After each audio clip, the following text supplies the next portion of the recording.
Hey folks, Kevin here. Well, it's September 14th, 2021. Sorry I didn't post a garden update last week. Things have been a bit crazy. Last time I made a video, I did show using, I was using Mini-Me, Thea's small Kubota tractor, and sheet mulched along this bed here. And I did come after that and put some of the hardwood bark mulch around some of these gooseberries here.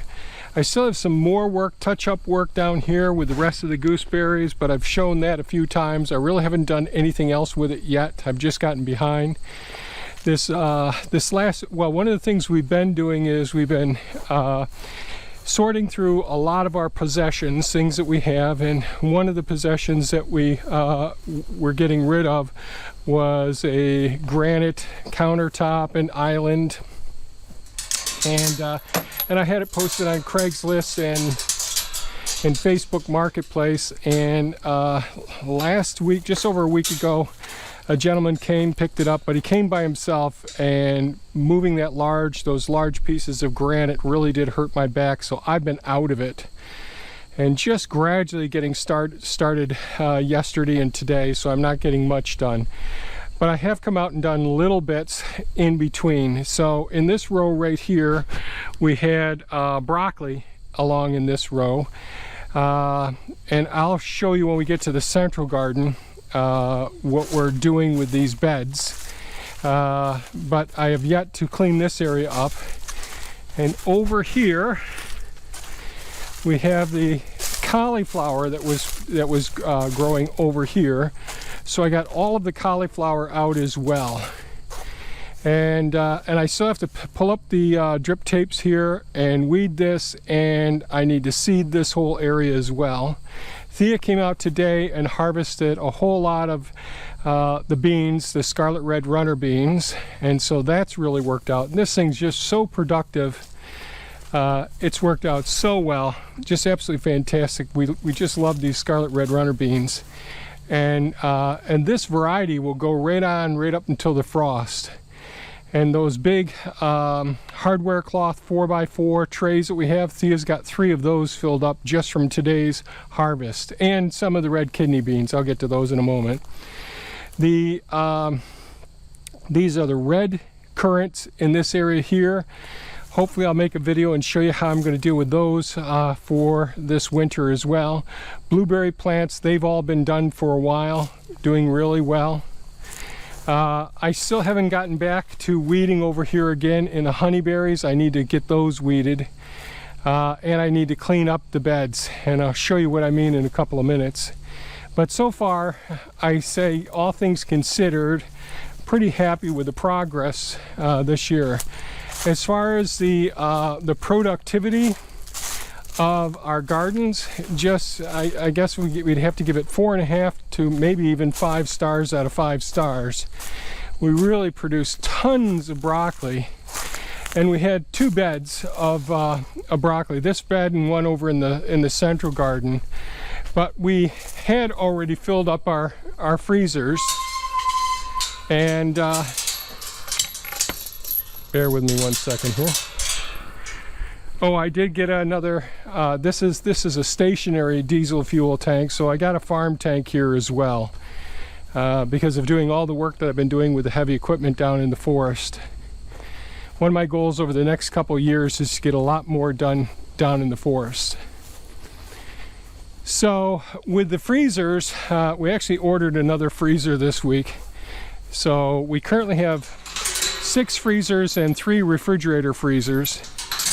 And everything was chock full by, just a couple of weeks into, 1 week into harvesting. I think we had everything completely chock full. Now these are our San Marzano tomatoes, and they're in full production right now. So, and these are, I know some people think that there's only indeterminate San Marzanos, but these are a variety that was developed that's just bush-like. So they all come about within a 3 to 4 week period. Some of these will be ripe in a couple of weeks. But we've got many gallons. We got 2 big 21 cubic foot freezers full of these so far. And hopefully when we get the next freezer, we'll be able to get some more in. And believe it or not, we'll go through all of those until it's time to harvest next season. Really, really good. We love these buggers. And probably within a couple weeks, I'll be pulling all of these out. The banana peppers have been doing fantastic. Thea got many gallons of the banana peppers, and you can see she just harvested them yesterday. And our freezers are all chock full again, and already some of the ones that are just lightly orange are turning deeper red orange right now. So what I do is, the first thing I do when I'm harvesting, so there was broccoli, I think, in this bed, and cauliflower here, and I think we had red onions. Do we have red onions over here? Boy, it's as time goes on, and then blue potatoes over there.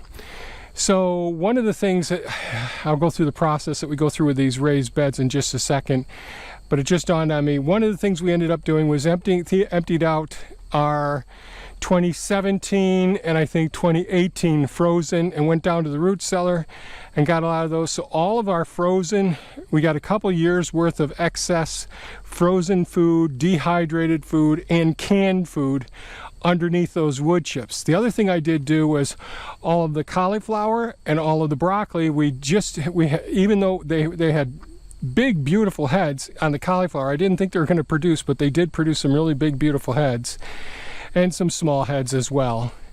The broccoli just kept producing like crazy, so I cut those off and put them on top of all the frozen goods over there. And I took the wood chips. The last couple days I put wood chips on them, but that's the whole stalk and from the root crown up. Everything from the root crown up goes into there. So really fibrous material, and then the really green, the flower buds and the flowers, the stems, and all the softwoods, as well as the broccoli heads themselves. All the multiple small broccoli heads and cauliflower all went into that area from these two beds. So that really built it up, took a few days. Then I went ahead and put the wood chips on top of that. How I deal with pulling them out of the bed. Now, years ago I used to just pull them out of the ground, but what I do now is I use an oscillating saw with a pretty sharp blade, and I just cut just below the root crown. So here are some of the roots exposed right here. These are all roots from a cauliflower, and I just leave all the roots that are there because all the microorganisms are laid on there as well. Then what I do is I pull the staples out of the mats, because the mats just are up close together, as you've seen, and incorporate the drip tape. I pull the mats, pull the staples out, pull the mats back, remove the drip tape, and then I take the tilther, since it's all undulating ground from walking on it and all that, and I don't use a broad fork yet. I want to leave all the roots, everything that's in the soil, the way that it is, and I just come down with a tilther and tilling just about a half an inch, maybe 3/4, maybe in some cases 1 inch deep. Back and forth here, then back and forth here, do all these beds. Then I came out and we used a mustard seed mix, and I followed it with some inoculated, rhizobacterial inoculated soybean in here as well. So that's where we are with these beds, and all the beds, I'm going to try and get them all seeded for this coming winter. So once all the weed mats are out, all the staples are out, we fold them back down into the paths, the walking paths. Here, the bed was only half as wide as you see the full width here, and that's where the blue potatoes were. And the top part, which is on the right side of the screen right here, that was all the hardwood bulk mulch. It was twice ground hardwood bark that was ground up. And I took that off the top of it and tried to mix it with some of this. So this got tilted up a little bit more than the rest. And below this is the area that was all old wood chips below. So I also seeded this area and see what sort of growth we can get here, because as I can get more carbon and nitrogen into the area that was hardwood mulch, we'll be able to use this as an extended growing area. This will take 3 years to completely break down. I may be able to in a year and a half. be able to start some hardwood cuttings over in this area as well. We'll have to see how well. I've got about 5 yards, 4.5 to 5 yards of wood chips that came from our tree service on top of all the green stuff, and it's pretty deep. There is one volunteer black locust here, and there are just a few of the red kidney beans. When a couple of the broccoli and cauliflower failed, we replaced with a spot that they were in with red kidney beans. So those ones haven't been pulled out yet. And so really the tomatoes have been super productive. They're all coming on like gangbusters. Same thing with the with our banana peppers. And these are, both of these have been climatized or adapted to our property very, very well.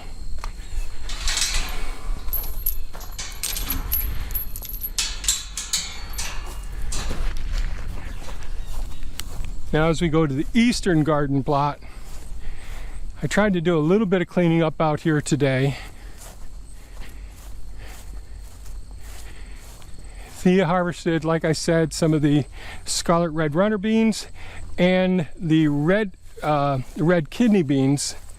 Got those out of this area earlier. Now we had carrots in here, and a few days ago, Thea was on vacation last week, we harvested all of the carrots, and so she's got, I think, just over 21 cubic foot freezer full of carrots.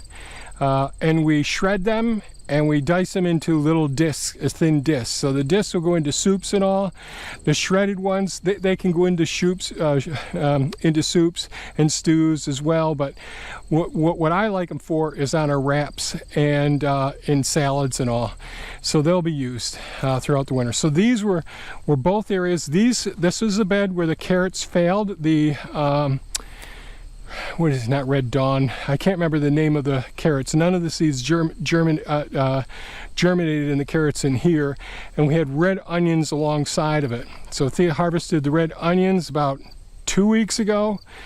The carrots this past week, and this was all kidney beans in these two beds. Next year this will all be hardwood cuttings. I think we may do some more herbs over here. So the rosemary's doing well. I'll transplant some of these rosemary plants, and we'll probably sell some of those in the spring. I don't know. And we'll dehydrate the tops of all of these buggers as well. And 2 weeks ago, I forgot to mention, I did harvest those blue potatoes, and that's blue through the flesh of the potatoes because it's loaded with the anthocyanins. Over here, these banana peppers, Thea's harvested quite a few from them, but they didn't do quite as well, probably because they're under the locust tree here. So, and it looks like we're producing seed this year since we didn't have the drought. And the leaves already, I was just out in the forest a few minutes ago, and the leaves are falling on the forest floor. Now we're having it's probably about 10 degrees warmer than it usually is this time of year. But the leaves are starting to fall from here. I just cleaned them up. So what I do, I'll come down. What I did do today was I came out, I pruned the lower branches that were hanging down here from the locust tree. I cut off at the ground level all of the beans after Thea had harvested them. All of the bulky material now goes out to a compost pile, and I'll show you that in a future video. But then I come out here with a rake and I rake all the material, all the leaf matter, all the debris that came from the plants.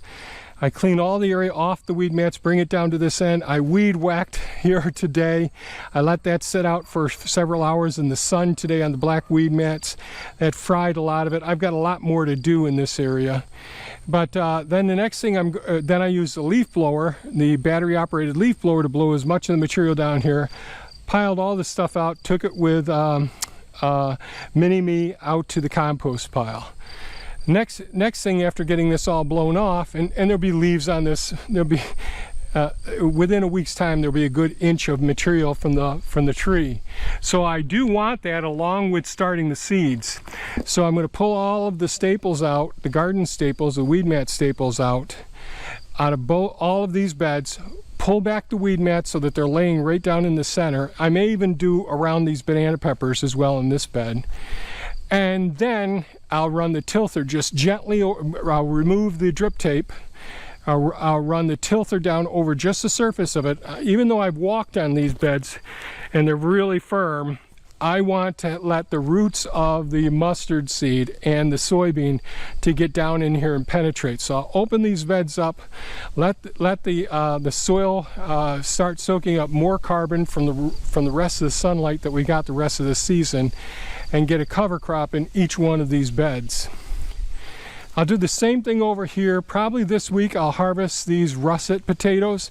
I came around and weed whacked around here this morning. I have more to do, but it was so bushy and so overgrown here because I just hadn't gotten to it. I have too many things on my plate this season, which seems to be a common thing. More of the banana peppers here. We've been harvesting the red Russian kale. Lemon balm is full. We got volunteer locust trees over here. Again, real happy with how the scarlet red runner beans have done in all of these trellises.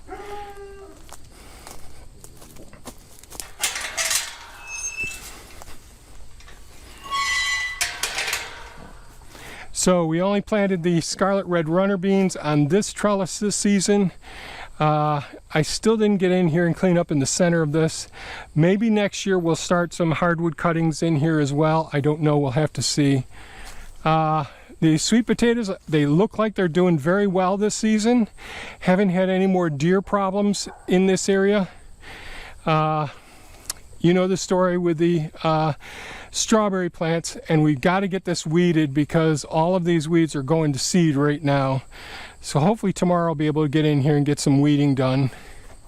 But these are our Handicapped Beds, which are, I built these specifically for if I'm ever in a wheelchair, I'd be able to still be able to do gardening in a raised bed situation like this.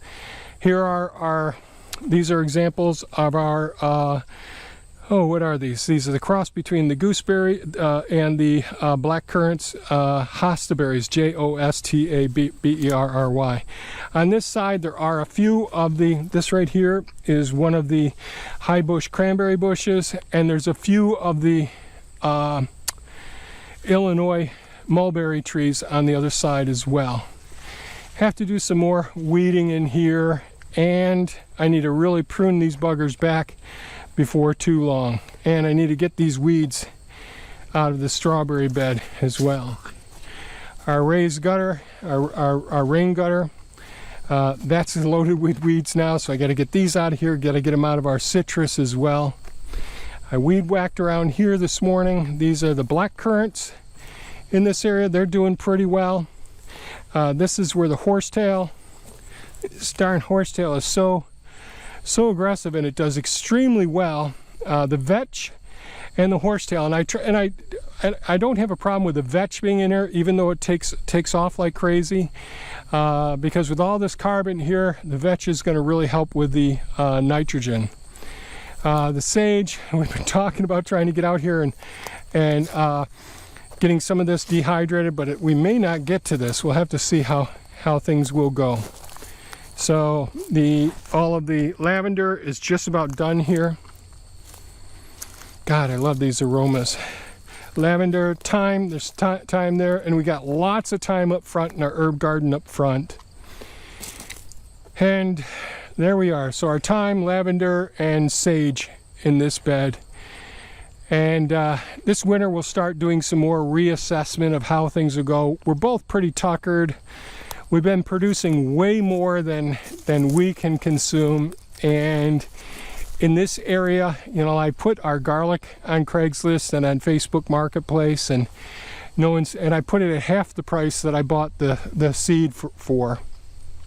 And in this area, people just aren't interested in organic or what we call nutrient dense foods like we grow here. Frustrating. Our shallots, haven't had any calls on that. Now, we have had people call from distant locations and want me to ship it, but we're just not set up to be able to do shipping. But locally, people just don't seem to want this. They like their Walmart food more than what we've got. So that's an update. Sorry again that I haven't posted a video about our garden updates and all. I did start to shoot some. I don't know if I'll ever show that one because it was a thunderstorm starting and I was pretty achy at the time. So feel free to leave any comments or suggestions, or let us know how things are going with your gardens. I really do enjoy hearing about your gardens an awful lot. I apologize for not responding to some of the comments recently and questions, and I hope to get at least some of those questions about thermal mass, about the Asian pears, and I can't think of the rest of them right now, but there have been several questions, really good questions, that I'll try and do a sit down and answer some of those questions as well. So thanks so much for watching, folks. Have a super fantastic day and stay safe. Bye-bye now.